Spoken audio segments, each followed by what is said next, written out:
ఆ ప్రకారంగా రామసుఖంలో మానవ కళ్యాణంలో ధ్యానం కడతాం. కానీ ఇక్కడ రాముడు జగద్రక్షకుడు, సర్వజగత్తుకి రక్ష.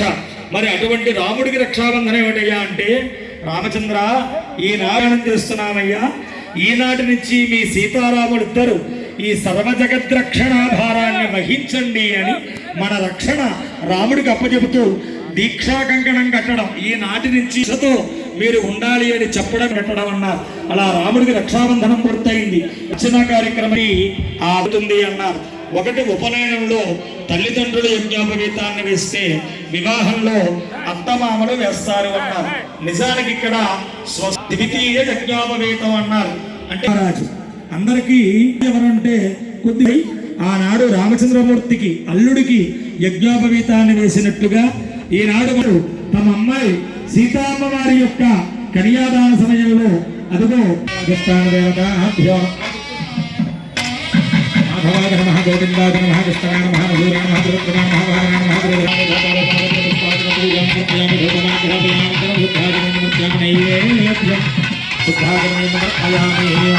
తాంబూలం సమర్పయామి నీరాజనం సంప్రాంతిరాజన్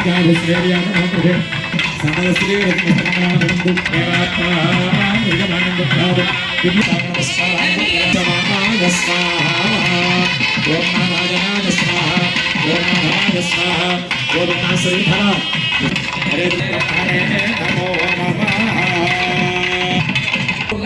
పుట్టిన తర్వాత 11వ ఏట అని అలా ఉపనయనంలో వేసిన యజ్ఞోపవీతం కాకుండా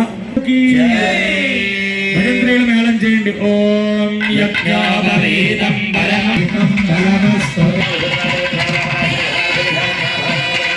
తర్వాత ఆ బ్రహ్మగారులతో అంటున్నారట, ఆ విశ్వామిత్రుడు యాగ సంరక్షణార్థమై తీసుకొచ్చినప్పుడు శివధనస్సుని ఎక్కుపెట్టించాడున్నట్లుగా ఈనాడు శివనేపల్లి హరినారాయణ శర్మ గారి దంపతులు బ్రాహ్మణకి కన్యావృణేతి జనక మహారాజు ధన్య